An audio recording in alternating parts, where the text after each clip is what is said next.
అంతరిక్ష ప్రయాణానికి వెళ్లిన ఇండో అమెరికన్ వ్యోమగామి సునీత విలియమ్స్ తిరిగి భూమికి చేరుకోవడంలో చిక్కులు నెలకొన్నాయి.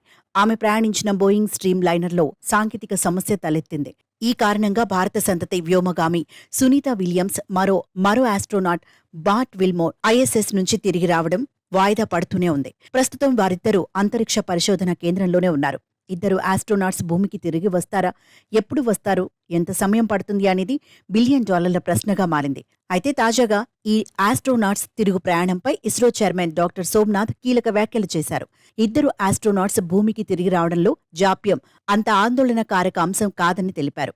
మరోవైపు నాసా శాస్త్రవేత్తలు మాత్రం వారు ఖచ్చితంగా భూమిపైకి ఎప్పుడు తిరిగి వస్తారన్నది చెప్పలేకపోతున్నారు. స్టార్ లైనర్లో తలెత్తిన కొన్ని లోపాలను ఇంకా సరిచేయకపోవడమే ఇందుకు కారణం. స్టార్ లైనర్ మిషన్ వ్యవధిని 45 రోజుల నుంచి 90 రోజుల దాకా పొడిగించాలని భావిస్తున్నారు. జూన్ 5వ తేదీ సునీత విల్మోర్ అంతరిక్షంలోకి బయలుదేరారు. స్టార్ లైనర్ స్పేస్ క్రాఫ్ట్లో చివరి నిమిషంలో కొన్ని సమస్యలు తలెత్తాయి. హీలియం గ్యాస్ లీక్ అవుతున్నట్లు గుర్తించారు. థ్రస్టర్లు కూడా మొరాయించాయి. బోయింగ్ సైంటిస్టులు అప్పటికప్పుడు కొన్ని మరమ్మతులు చేయడంతో వ్యోమనౌక అంతరిక్షంలోకి చేరుకుంది. షెడ్యూల్ ప్రకారం త్వరలో తిరిగి రావాల్సి ఉంది. కానీ మరమ్మతులు పూర్తి స్థాయిలో జరగలేదు. ఇవి పూర్తయిన తర్వాతే సునీత విలియమ్స్, విల్మోర్ భూమిపైకి చేరుకునే అవకాశం ఉంది.